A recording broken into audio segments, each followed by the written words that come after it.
Let's take a look at the schema registry and the serialization in Kafka. So what is this? Let's first start with the serialization.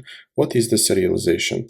Kafka only knows about the bytes, meaning that when we are publishing message to Kafka, we are not actually publishing the JSON object or C++ object or Python object, we are publishing bytes. So in order to publish bytes, we need to serialize. We need to convert in our case, the Java objects, we need to convert them into the bytes. So that process of the converting Java objects into the bytes is called the serialization. And the reverse process is that the deserialization. So when we are publishing messages to Kafka, we serialize the messages and then we publish. And when we consume messages from the Kafka, we are consuming the bytes and we deserialize and we are deserialize them into the Java objects in our case. So what are the type of the serializers that we have, right?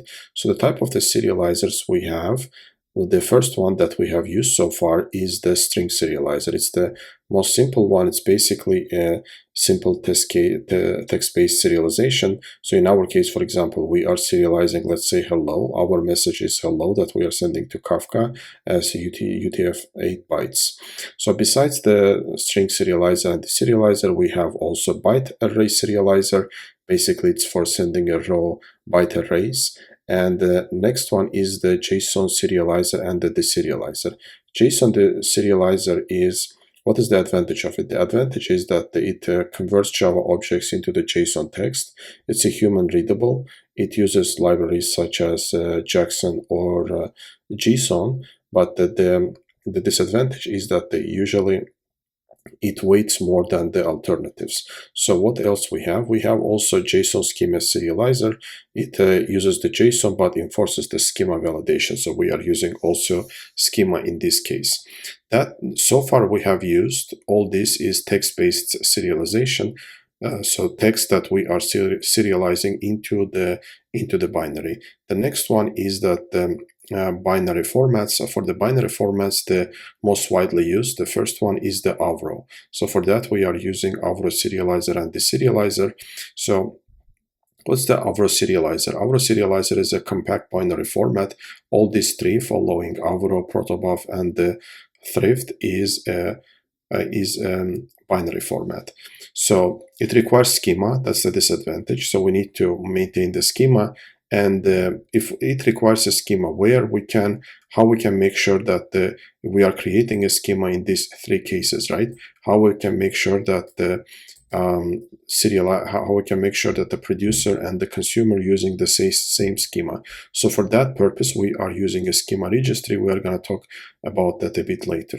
And also, the next one is the protobuf. Protobuf is used in it's developed by Google. It's a Google protocol buffers. So it also uses the proto file. It's where we need to define we are defining our schema, and also we need to register it somewhere, right? So for our producer and consumer to agree on some schema. Let's say we are producing message based on some schema. We need to make sure that the consumer also using exactly the same schema when it is deserializing those messages.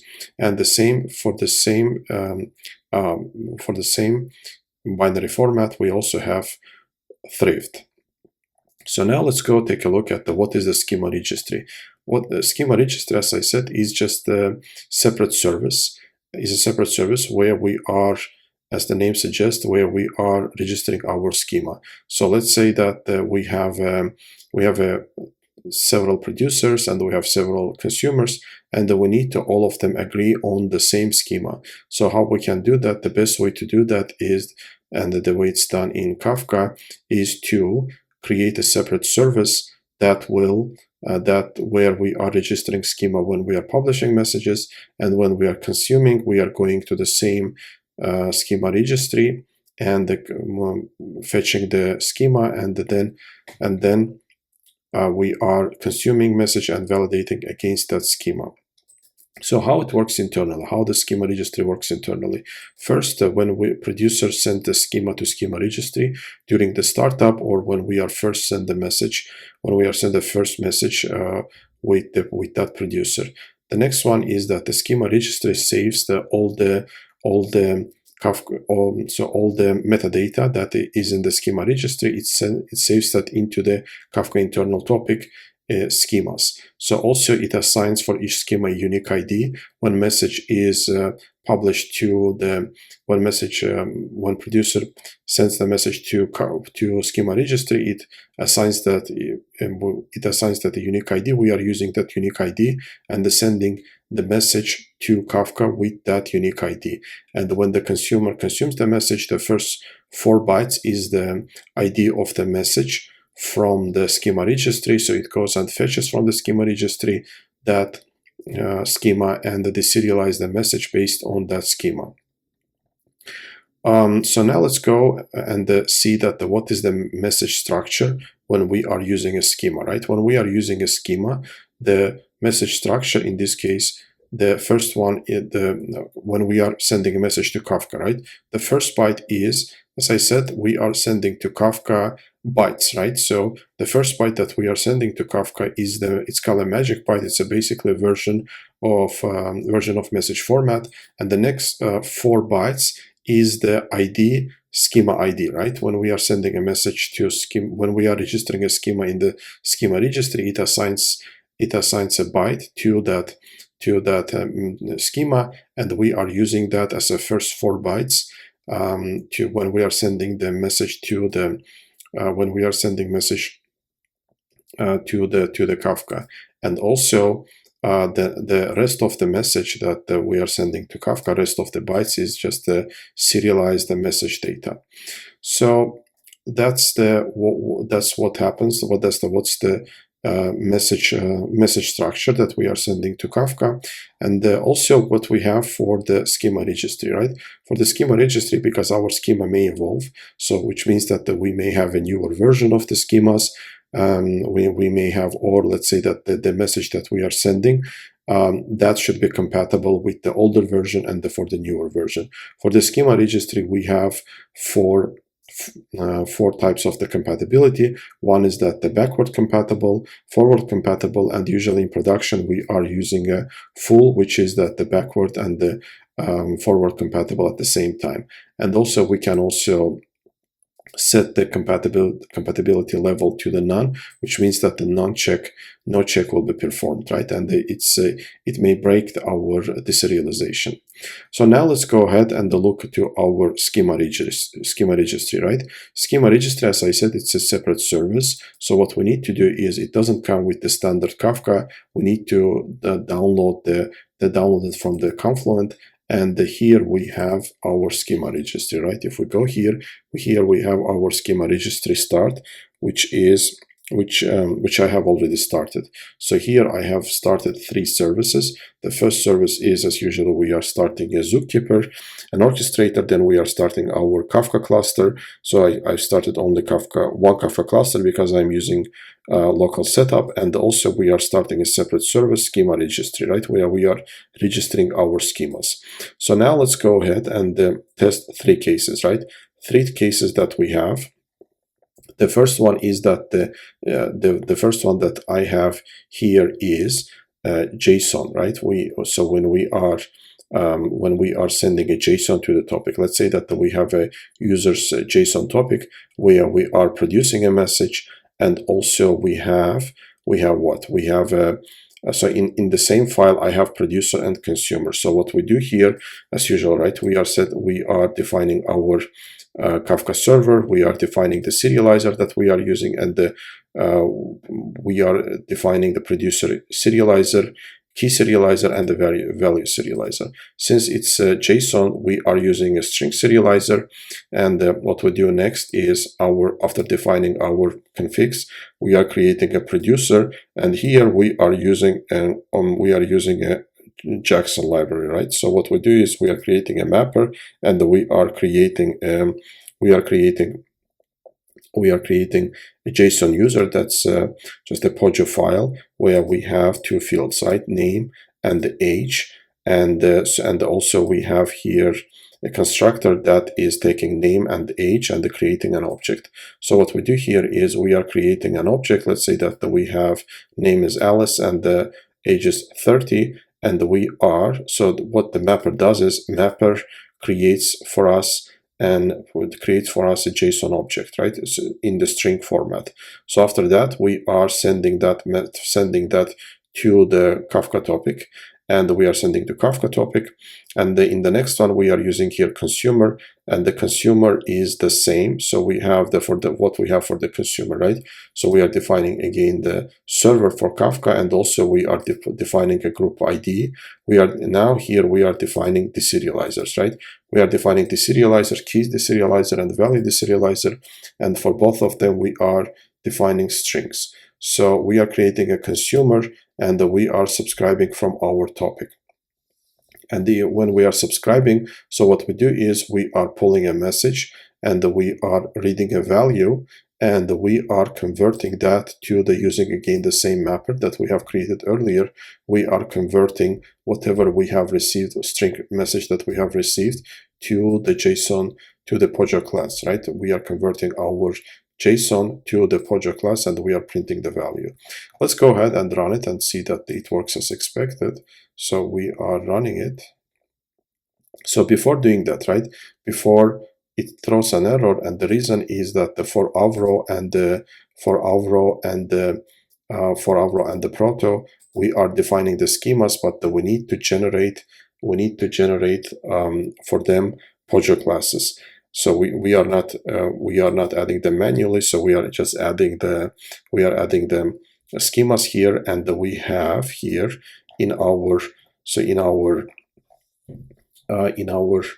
Maven, we are defining plugins that will what they will do. They will generate the Pojo classes for the Avro and for the proto cases. So here I'm defining the two plugins, right? The first one is for the Avro, that is taking the whatever in this directory, and the generating for us the Pojo class, and the same is we are doing for the protobuf. So we are taking from this directory, from the tutorial 8, from this directory, right? We have both. We have a user Avro, and we have a user proto. So if we go take a look at what is in the user proto and the user Avro, in the user Avro we have a type as a record, and we have a name, so we are defining it as a user, and we are defining the package and which package it should be, and we are also defining the fields name and age, and the type is string and integer. For the proto it's the same, so we are defining here package, and we are defining a user, and we are defining fields name and age. So that's there. So now let's first go and generate that. For that we need to run the Maven. So we need to run the Maven command. So let's go to, we can run from the command line, but also we can run from here. So we can go ahead and run the Maven compile. So Maven compile, we can now go here and see that the two files are generated, right? User, that is for the Avro, and also user author class that is generated for the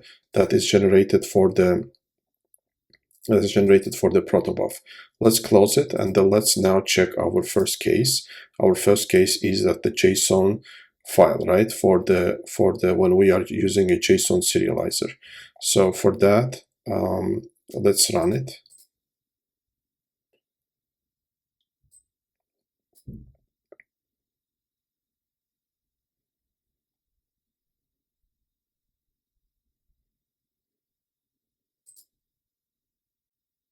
So I restarted that, and as you can see here, we have received our, what we did here is we have published message to the Kafka, and here we have received the same message. So we have produced here published message to Kafka, and in the same file we are also consuming the message, and we have received message from the Kafka. That is the case for the JSON. And now let's go to see the other example, right? Let's stop this producer and consumer for the JSON, and for the next one let's check for the Avro. Again, for the Avro we have defined the schema, we have generated a class, user class, right here, and now we can go and run our Avro example. It's exactly the same as the previous file, with only difference is that in this case we are using, instead of the string serializer, we are using Kafka Avro serializer, and the Kafka Avro serializer for key and value, and the same way for the deserializer we are using Kafka Avro deserializer. So here what we do is we are creating a user using the Java class, project class that we have generated. So we are building a new user, and we are setting the values name to Bob and the age to 25, and we are building that, and we are publishing that to the we are publishing the key. We are just setting that to user 2, and we are publishing that message to Kafka. And in the same file we are consuming the message, and what we do is we are just reading that message, whatever we have received. So whatever we have received, we are reading that message, and we are printing whatever we have received. Let's run it. Let's go run our Avro example.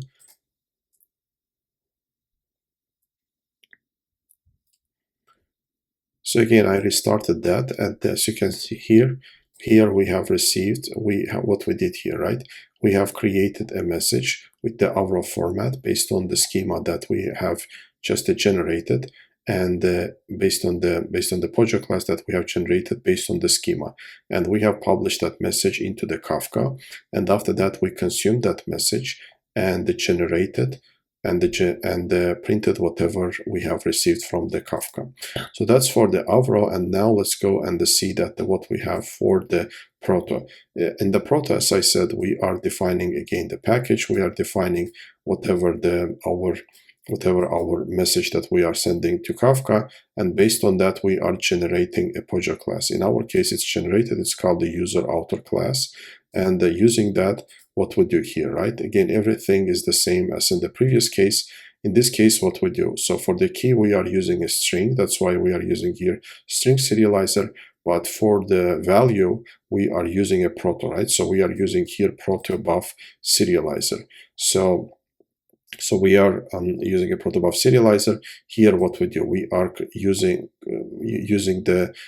the project class that we have generated based on the proto schema. What we do is we are creating a user, we are setting a name Charlie and age is 28, and we are building it.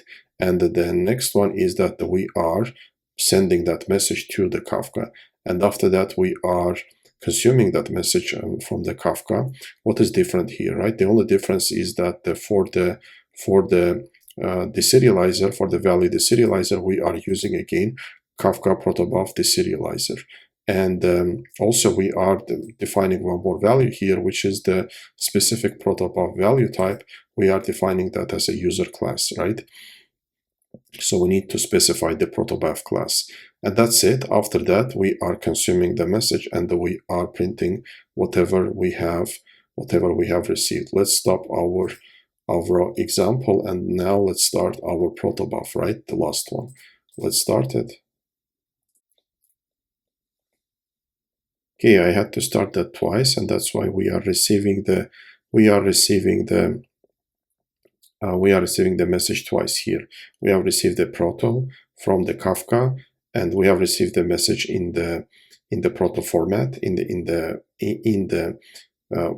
byte format that was generated by the proto serializer, Kafka proto serializer, and we have deserialized that message and the printing whatever we have received here. That's it for the Kafka serializer and the serializer. To sum up, so what we have, right?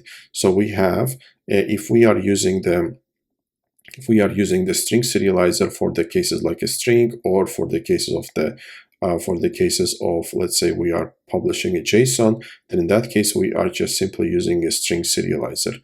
For all other cases, if we are using a binary format, let's say we are using Avro, or we are using protobuf. So what we do is we are using a schema registry. It's basically the way for us, for producer and consumer, agree on the schema, and the only way to do that is one of the best way, let's say, to do that is to create a separate service where we are registering our schema when we send our message, and when we are fetching the schema when we are consuming that message.